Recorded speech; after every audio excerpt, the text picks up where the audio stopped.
My name used to mean something different on these streets. Marcus Kane. Back when I ran numbers for the Torino family, that name opened doors and closed mouths. Now it just gets me suspicious looks from officers who remember my face, but can't quite place it. I've been clean for 8 years. Private investigator license. Small office above a Vietnamese restaurant in East Vancouver. The kind of cases that pay rent, but don't make headlines. Cheating spouses, missing persons, insurance fraud. Nothing that would drag me back into the life I left behind. But when Detective Sarah Chen called me that Tuesday morning, I knew my past was about to collide with my present. "Marcus, I need you to look at something," she said. Her voice carried that particular strain law enforcement gets when they've seen too much. Off the record. 20 minutes later, I was standing in the morgue at Vancouver General Hospital, staring at something that would change everything. The body on the table had been Vincent Torino, nephew of my old boss, 25 years old, built like a linebacker, with the kind of confidence that comes from never having to worry about anyone saying no. Except now, Vincent was nothing more than a hollow shell. Literally. "Medical examiner says it's impossible," Chen whispered, pulling back the sheet. "But look at this." Vincent's body appeared intact from the outside, but when Chen lifted his arm, I could see the truth. The skin moved like fabric, empty and loose. Whatever had been inside Vincent Torino was gone. "No wounds," Chen continued. "No signs of trauma. It's like someone reached inside him and removed everything, but left the wrapper behind." I stared at Vincent's face. Even in death, his features were perfect, unmarked, but his eyes were completely white, as if someone had painted over them from the inside. "How many others?" I asked. 17, she said.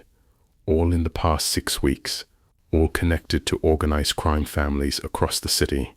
All found the same way." She handed me a thick file. Bodies that looked whole, but weren't. Families destroyed by something that left no trace, no evidence, no explanation.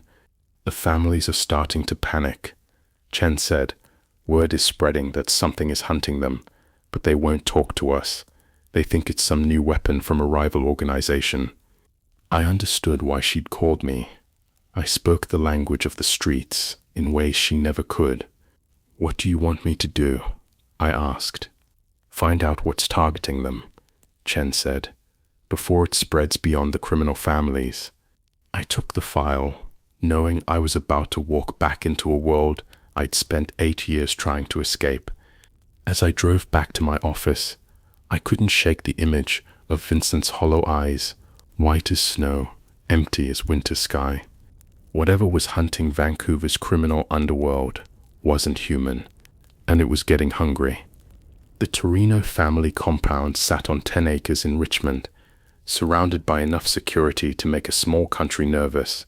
I hadn't been there in 8 years, but muscle memory guided me through the gates. Tony Torino hadn't changed much, still built like a concrete mixer, still wore suits that cost more than most people's cars. But when he looked at me across his mahogany desk, I saw something new: fear.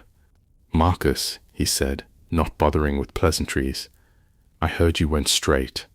I did, but you still remember how things work. Behind him, family photos covered the wall. Vincent smiled from several of them, young and invincible.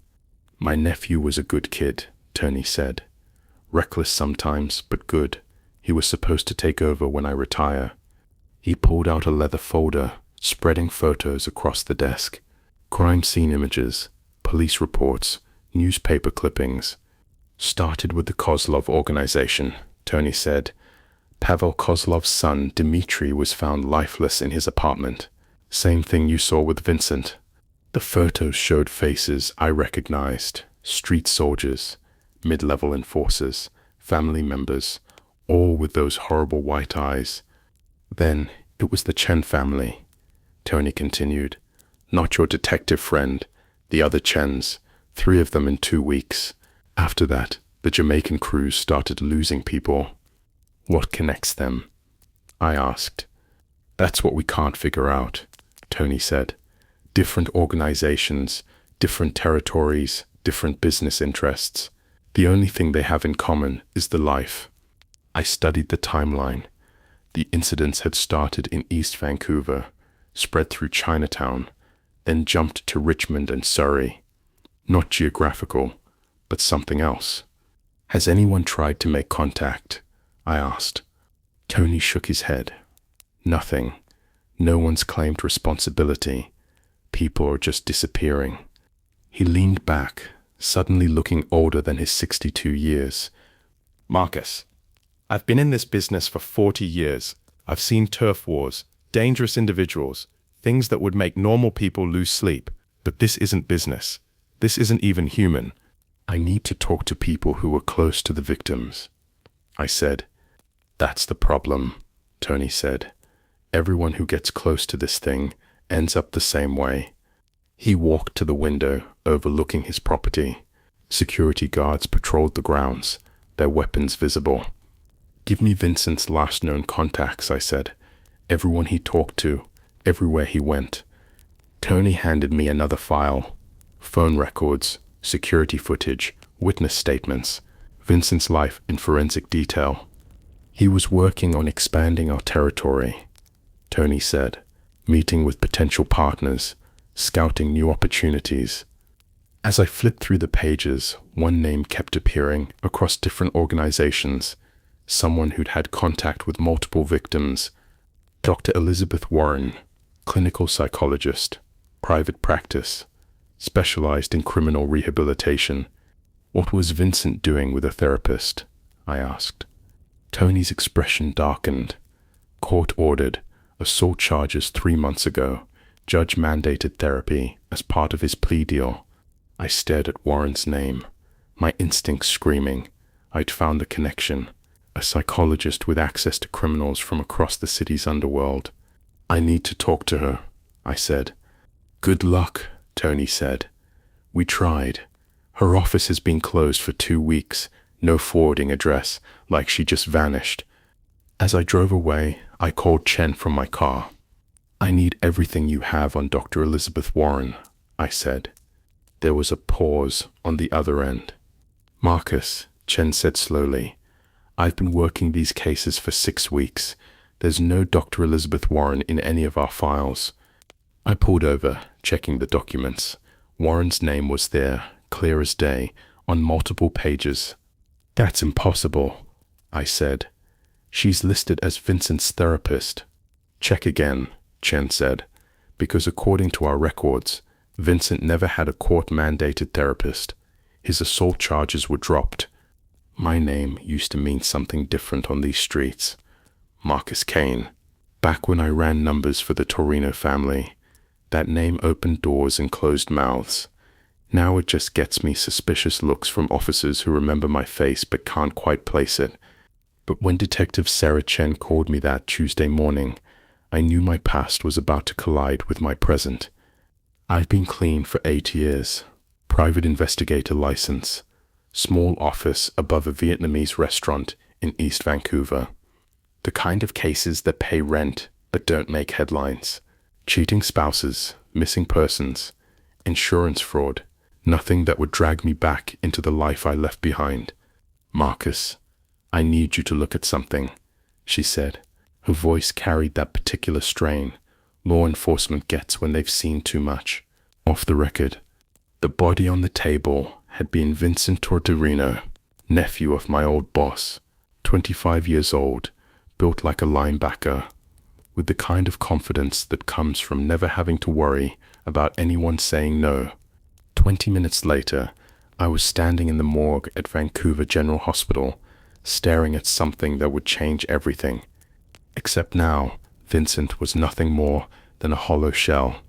Literally, Vincent's body appeared intact from the outside, but when Chen lifted his arm, I could see the truth. The skin moved like fabric, empty and loose. Whatever had been inside Vincent Torino was gone. Medical examiner says it's impossible, Chen whispered, pulling back the sheet. But look at this. No wounds, Chen continued. No signs of trauma. It's like someone reached inside him and removed everything, but left the wrapper behind. I stared at Vincent's face. Even in death, his features were perfect, unmarked, but his eyes were completely white, as if someone had painted over them from the inside. How many others? I asked. 17, she said. All in the past 6 weeks, all connected to organized crime families across the city, all found the same way. The families are starting to panic, Chen said. Word is spreading that something is hunting them, but they won't talk to us.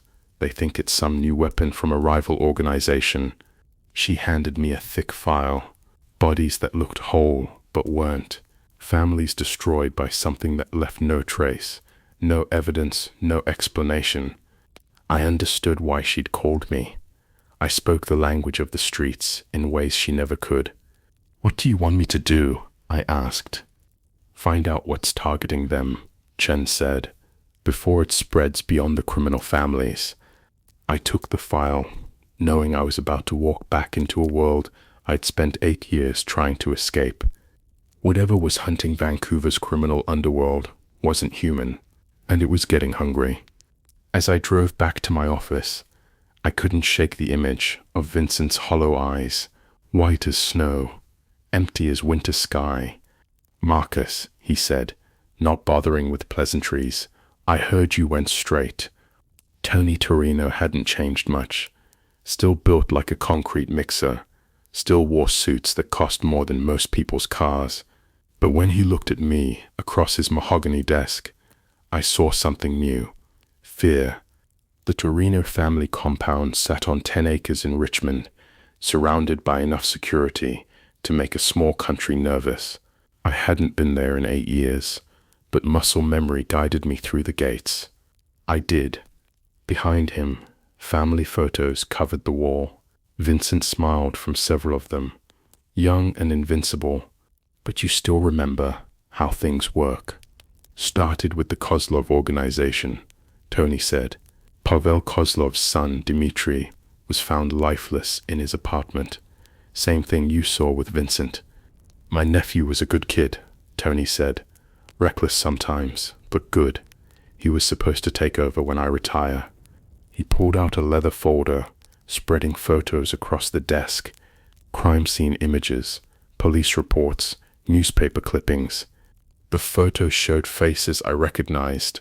Street soldiers, mid-level enforcers, family members, all with those horrible white eyes. Then, it was the Chen family, Tony continued. Not your detective friend. The other Chens. 3 of them in 2 weeks. After that, the Jamaican crews started losing people. What connects them? I asked. That's what we can't figure out, Tony said. Different organizations, different territories, different business interests. The only thing they have in common is the life. I studied the timeline. The incidents had started in East Vancouver, spread through Chinatown, then jumped to Richmond and Surrey. Not geographical, but something else. Has anyone tried to make contact? I asked. Tony shook his head. Nothing. No one's claimed responsibility. People are just disappearing. He leaned back, suddenly looking older than his 62 years. Marcus, I've been in this business for 40 years. I've seen turf wars, dangerous individuals, things that would make normal people lose sleep. But this isn't business. This isn't even human. I need to talk to people who were close to the victims, I said. That's the problem, Tony said. Everyone who gets close to this thing ends up the same way. He walked to the window overlooking his property. Security guards patrolled the grounds, their weapons visible. I stared at the papers, feeling the first real chill of terror. Someone had created a false identity, good enough to fool the Torino family's security. Someone with access to court records, professional credentials. Someone who wasn't human. Dr. Elizabeth Warren's office building stood on Granville Street like a concrete monument, 12 stories of steel and glass, the kind of anonymous architecture that housed people who didn't want to be found. The building's security guard let me into the elevator without question. 8th floor, suite 804. Warren's office was exactly what I'd expected. Neutral colors, comfortable furniture, designed to make people feel safe enough to share secrets. But something was wrong. The family photos showed the same woman in different settings, with different people. Beach vacation, Christmas morning, college graduation, all perfectly normal, except the woman's face was identical in every picture, despite spanning 20 years. No aging, no changes, no variations, like someone had taken the same face and inserted it into different scenarios. Her desk drawers contained detailed profiles of every victim, not just basic information, but psychological assessments, family histories, personal weaknesses. Vincent's file alone was 40 pages long. But it wasn't the content that made my blood run cold. It was the handwriting. Every note was written in the same precise script. No variations, no changes in pressure, no signs of emotion, like a machine pretending to be human. Behind the desk, a door led to what should have been a consultation room. Instead, I found something that looked like a medical laboratory. Stainless steel tables lined the walls. Above them, glass containers filled with liquid that moved with an oily consistency, and floating in those containers, specimens that made my stomach turn. Each container was labeled with a name and date: Vincent Torino, Dmitry Kozlov, names I recognized from crime scene photos. But these weren't post-mortem samples. The tissue looked fresh, alive, still showing electrical activity. A sound from the outer office made me freeze. Footsteps in the hallway. I switched off the lights and pressed against the wall. Dr. Elizabeth Warren walked into her office like she belonged there. Medium height, auburn hair, professional appearance that inspired confidence. She moved with purpose, but there was something wrong with the way she moved. Too precise, too controlled. She opened her briefcase and pulled out a file. A photograph paper-clipped to the front showed my own face. Warren studied my picture with clinical detachment, made notes about my history, my weaknesses, my psychological profile, planning something with methodical precision. That's when I understood. The victims weren't chosen randomly. They were chosen because they all had something in common: me. Vincent knew me from the old days. Dmitry had been a rival. The Chen family members were distant cousins of Detective Chen. Every victim had some connection to Marcus Kane. Warren wasn't hunting Vancouver's underworld. She was hunting everyone who could lead her to me. When she turned her head, I caught a glimpse of her eyes in the desk lamp's reflection, completely white, just like the victims. Dr. Elizabeth Warren was already dead. Something else was wearing her body, using her identity as a hunting blind. Warren stood up, walking toward the laboratory door, toward me. I had seconds before she discovered me. I chose to understand what was happening rather than run. That choice almost ended everything. Warren opened the door and looked directly at me, like she'd known I was there all along. Her white eyes reflected the lights like polished marble, beautiful and completely lifeless. "Marcus Kane," she said, her voice carrying professional warmth. "I've been looking forward to meeting you." I pressed against the wall, my hand reaching for the weapon I'd carried since my investigator days. But Warren didn't attack. Instead, she gestured for me to enter the main office. "Please," she said, "we have much to discuss." Every instinct screamed at me to run, but I was 8 floors up with nowhere to go, and 17 people were dead. Warren settled behind her desk, like this was a normal session. She opened my file, studying my photograph. "You're wondering what I am," she said. "The answer is more complex than you expect. Are you human?" "I was," Warren said. "Dr. Elizabeth Warren died 14 months ago in a car accident, but her body was recovered intact, perfect for my purposes." She looked up, those horrible white eyes meeting mine. I needed someone with access to your city's criminal population, someone who could gain trust, learn secrets. Dr. Warren's credentials provided the perfect hunting ground. What are you? Warren smiled, an expression that looked almost natural, until you noticed it didn't reach her eyes. I'm what you might call a collector, she said. I gather experiences, memories, knowledge, the essence of what makes someone human. She moved to the laboratory door. Would you like to see? Against every rational thought, I followed her. Warren approached one of the containers. This was Vincent Torino, she said, tapping the glass. 25 years of memories, experiences, emotions, all preserved, catalogued, available for study. The tissue pulsed, and I could see something like recognition in its movement. Humans fascinate me, Warren continued. Your capacity for violence, for love, for self-deception, but individual experiences are limited. To truly understand humanity, I needed to collect extensively. The 17 victims. 17 so far, Warren corrected. But they were never the real target. They were research, preparation for the subject that truly interests me. She turned those white eyes back to me.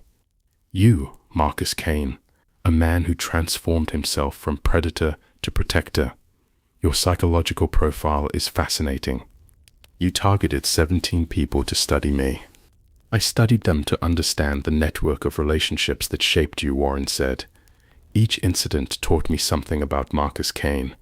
She pulled out a thick folder, opening it to reveal a psychological profile more detailed than anything I'd ever seen. Vincent Torino taught me about loyalty. Detective Chen's cousins showed me your capacity for alliance. The biker gang members revealed your reputation for keeping promises. I felt sick, understanding that every death had been a deliberate exploration of my character. What do you want from me?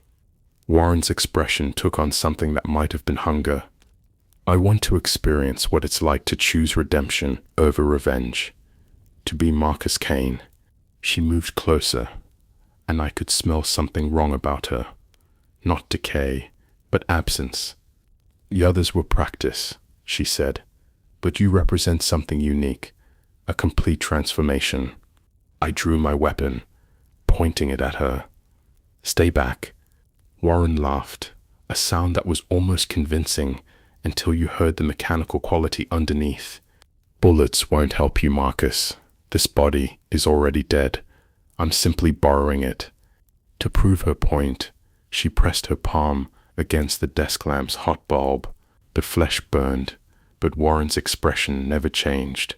When she pulled her hand away, the burn began to heal visibly. Why tell me this? Why not just take me?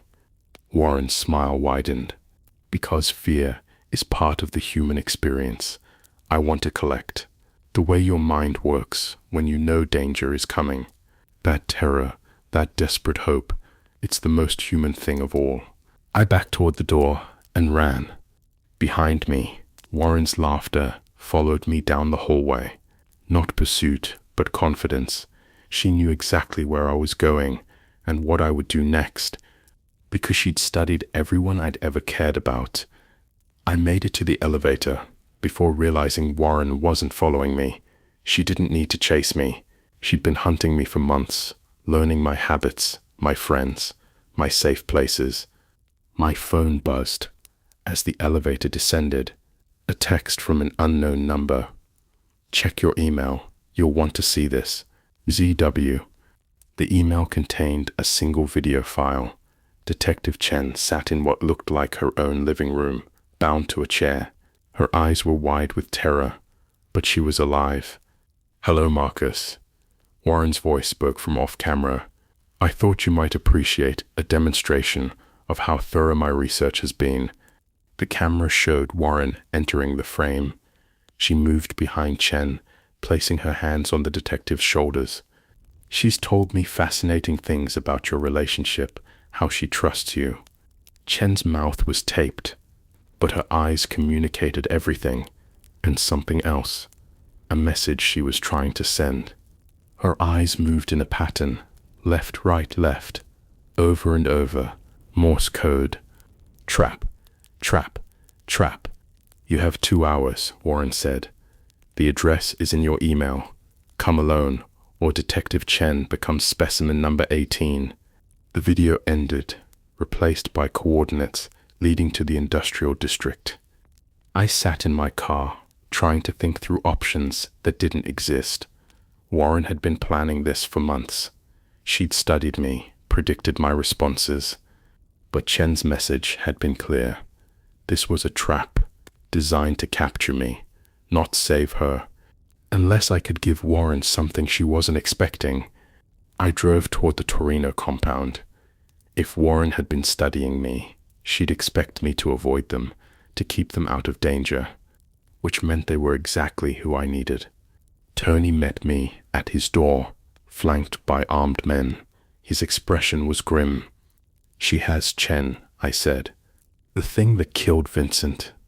Her name is Warren. She's been hunting people connected to me. Chen is bait. Tony stepped aside, letting me in. What do you need? Information. Warren has been using Dr. Elizabeth Warren's identity for over a year. Someone created that identity. That kind of false documentation doesn't happen without connections. Tony reached for his phone. I'll put people on it. She's not human, I said. Vincent's body was empty. She's something that inhabits corpses. Tony's expression didn't change. After 40 years in organized crime, very little surprised him. Can she be stopped? I don't know. Bullets don't affect her. She heals from physical damage, but she needs human bodies to operate. His phone buzzed. One of his researchers, working faster than any legitimate investigation could manage. Dr. Elizabeth Warren's identity was created 18 months ago. Tony said, professional-grade work, same crew that did papers for the Kozlov organization 3 years back. He hung up, his expression darkening. The Kozlovs are all dead, Marcus, but their forger is still alive, lives in Burnaby, goes by Mitchell Pratt, very exclusive clientele. I checked my watch, 1 hour and 40 minutes until Warren's deadline. I need to talk to Pratt. He won't cooperate. Too paranoid, but I can make him cooperate. Tony's offer carried implications that went against everything I tried to build, using intimidation, leveraging criminal connections, returning to methods I'd sworn off 8 years ago. But Chen was going to die, and 17 other people were already gone. Do it, I said. With those words, something inside me shifted. The line between my old life and my new one began to blur. Warren thought she understood Marcus Kane, but she'd only studied the legitimate investigator. She'd never met the man I used to be. Mitchell Pratt lived in a fortress, disguised as a suburban home. Motion sensors, security cameras, reinforced windows, the kind of paranoia that kept people alive in dangerous businesses. But Pratt had gotten comfortable. 8 years of successful work had made him confident in his defenses. He'd never planned for Tony Torino to show up with 6 armed men and very specific questions. When Tony's people brought him downstairs, his hands were shaking. I don't know anything about any doctor, he said before anyone asked. I run a legitimate document service. Tony smiled, the expression carrying 40 years of experience in persuasion. Mitchell, we both know that's not true. My organization has used your services before, very satisfied with the work. Pratt's eyes darted between Tony's men, looking for an exit that didn't exist. I stepped forward, and recognition flickered in Pratt's eyes. My face had been in enough newspapers to be memorable. Someone paid you to create Warren's identity, I said. Someone with specific requirements and unlimited resources. Tony gave one of his men a simple nod. The man stepped closer to Pratt, and the forger's resolve instantly cracked. It wasn't a person, he said. The client, I mean. It was a voice on the phone, electronic transfer of funds. I never met anyone face to face. But you kept records, I said. After hesitation, Pratt led us to a hidden safe. Inside, manila folders contained documentation on dozens of false identities. He pulled out a thick file marked Warren E. The client contacted me 18 months ago, Pratt said. Wanted a complete background for a clinical psychologist, not just licenses, but personal history, family photos, college records, everything needed to pass deep investigation. Inside were copies of everything I'd seen in Warren's office, plus correspondence with the mysterious client. They knew exactly what they wanted, Pratt continued. Specific details about Warren's background, her patient list, like they'd been studying her for months. I flipped through the correspondence, looking for clues. The messages were professionally written, technically precise, but something about the language felt wrong, too formal, too perfect. The payment, I said. How much? 200,000, Pratt said. All electronic transfers, untraceable routing. But there was something else. He pulled out a smaller envelope. They sent me this with the final payment, said I might need it someday. Inside was a photograph. Dr. Elizabeth Warren, the real one, standing outside Vancouver General Hospital, but she wasn't alone. In the background, barely visible, was the same woman who'd been wearing Warren's face. The photo was dated 6 months before Warren's accident. It was hunting her, Tony whispered. Warren hadn't been random. She'd been selected, stalked, studied for months. The car accident hadn't been an accident at all. There's more, Pratt said. After Warren died, the client contacted me again, wanted documentation for other identities, gave me a list of names. He handed me another file containing incomplete identity packages for a dozen different people, names I recognized from missing persons. Reports across the Pacific Northwest. Warren wasn't the only identity the creature had prepared. How long has this been going on? I asked. The first commission was 5 years ago, Pratt said. A businessman from Seattle, then a teacher from Portland. Always the same pattern. Study the target, commission the identity, arrange the accident. 5 years. The creature had been perfecting its technique, learning to inhabit human society. My phone buzzed. Another message. 1 hour remaining. I hope you're not planning anything foolish. I showed the message to Tony, who studied it with calculating eyes. She's confident, he said. Probably has contingencies we haven't thought of. I have to go, I said. Chen dies if I don't show. No, Tony said firmly. We do this together. You walk into that warehouse alone, you're giving her exactly what she wants. And if I don't, Chen becomes specimen number 18. Tony's expression hardened. Marcus, this thing has been hunting our people, our families. It's not just your fight anymore. He was right. The creature had declared war on Vancouver's criminal underworld. What are you suggesting? We end this tonight, Tony said.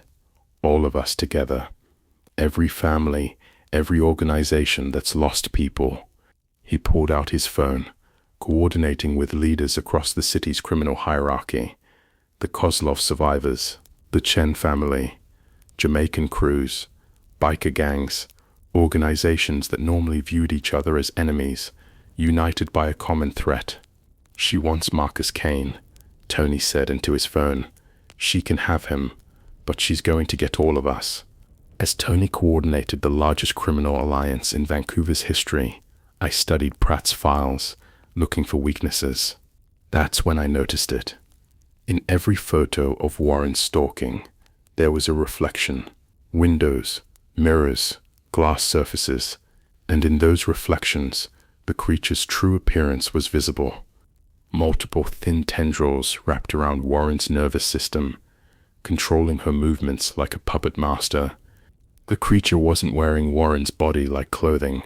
It was parasitic, existing inside the corpse, and parasites had one critical weakness. They needed their host to survive. "Tony," I said, interrupting his conversation. "I know how to stop it." "Electricity," I said. "High voltage, direct current, enough to disrupt its control over the nervous system without immediately destroying the host body." Tony smiled, the expression carrying implications that made me remember why he'd survived 40 years in organized crime. "I know just the place," he said. The warehouse Warren had chosen sat at the end of an industrial cul-de-sac, surrounded by empty lots and abandoned buildings. She'd picked her location well: multiple exits, clear sight lines, isolated enough that law enforcement wouldn't arrive until long after her work was finished. But Warren had planned for Marcus Kane, private investigator. She hadn't planned for Marcus Kane, former criminal, arriving with enough firepower to level a city block. Tony's coordination had been masterful. Every major organization in Vancouver's underworld had contributed people and resources. Snipers positioned on surrounding rooftops, teams covering every exit, electronic jamming equipment. Most importantly, they'd brought the electrical equipment I'd requested: industrial generators, heavy-duty cables, and enough capacity to power a small neighborhood. "Remember," I said into my radio, "we need her alive long enough to separate the parasite from the host. Too much electricity, and we destroy Warren's body before we can extract the creature." Acknowledgements came back from a dozen different voices, professional criminals who understood complex operations. I approached the warehouse alone, as Warren had demanded, but I wasn't really alone. 24 professional operators had my back. The warehouse door was unlocked. Warren wanted me inside, confident in her ability to control the situation.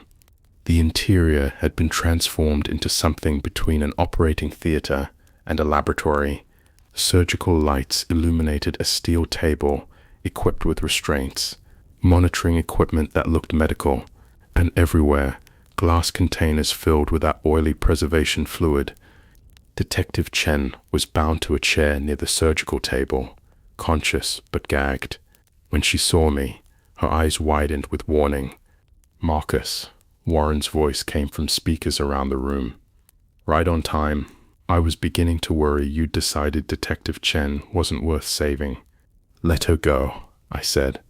"You have what you wanted." "Not quite yet," Warren replied. "First, I need you to understand what you're dealing with." The surgical lights dimmed, and Warren stepped out of the shadows. But this wasn't the professional woman I'd met. This was something wearing Warren's face like an ill-fitting mask. Her movements were jerky, uncontrolled. Her skin had taken on a grayish pallor. Most disturbing, I could see something moving beneath the surface, thin lines that pulsed and writhed. "Dr. Warren's body is deteriorating," the creature said through her mouth. "Human corpses have limited utility. But your body, Marcus, your nervous system, they're perfect for my needs." Warren moved closer, and I could smell the decay underneath her professional appearance. "I've studied 17 different human specimens," Warren continued, "but you're going to be my masterpiece." That's when I noticed the other surgical table, and the figure strapped to it. Mitchell Pratt, the forger. His chest rose and fell, but his eyes were completely white. "Mr. Pratt was on the table to demonstrate the collection process," Warren said. "A final test before I apply it to someone as valuable as you." I could see Pratt's nervous system through his skin, dark lines spreading from his spine like a roadmap of invasion. "The beautiful thing about your species," Warren said, "is how thoroughly I can map your neural pathways. You'll understand everything that's happening." I took a step backward, my hand moving to the radio transmitter in my jacket. "Of course, if you try to run or call for help, Detective Chen dies immediately," Warren said. I pressed the transmitter button 3 times, the signal for Tony's teams to begin. "I'm not running," I said. Warren smiled. her face contorting in ways human muscles weren't designed for. "Then, let's begin." She moved toward me with inhuman speed, but instead of dodging, I stood my ground.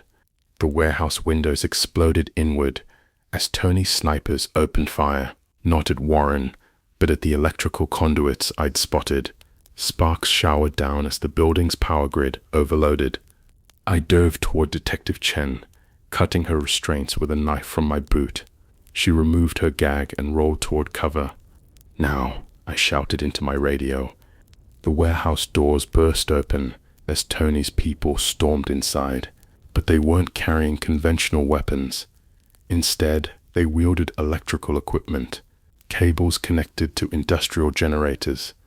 Warren spun toward the new threat, her stolen face twisting with rage and confusion. "This won't work," she screamed. "I've studied you, Marcus Kane. You don't have the will to do what's necessary." She was partially right. The Marcus Kane she'd studied wouldn't have been capable of what came next. But she'd never met the man I used to be. "Light her up," I said. 24 criminals opened fire with electrical weapons, sending hundreds of thousands of volts coursing through Warren's stolen body.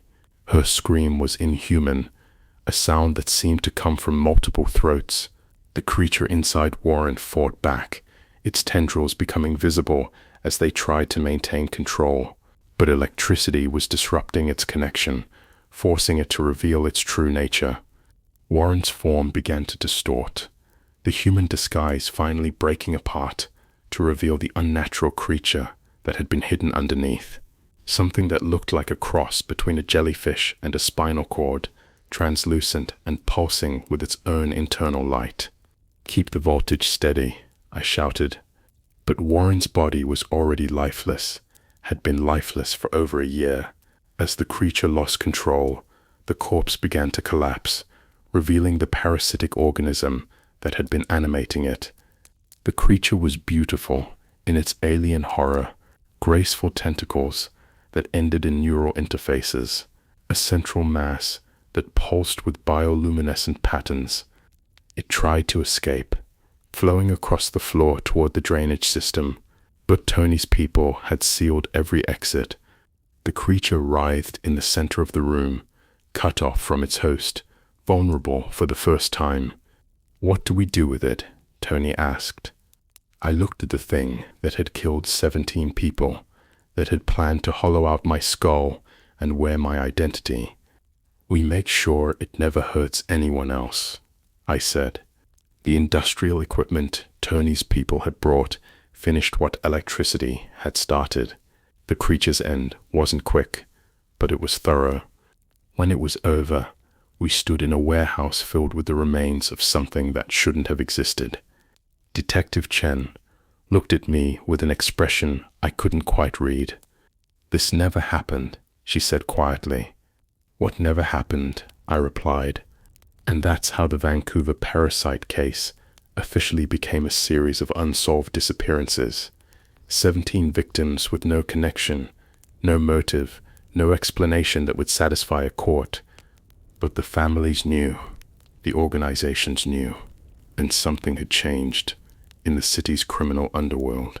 For the first time in decades, every major group had worked together against a common threat. Some bonds, once forged, are difficult to break. 6 months after the Warren incident, Vancouver had changed in ways that weren't visible on the surface. Crime rates had dropped significantly, not because criminals had gone straight, but because they'd gotten organized. The confederation Tony had proposed was now a reality.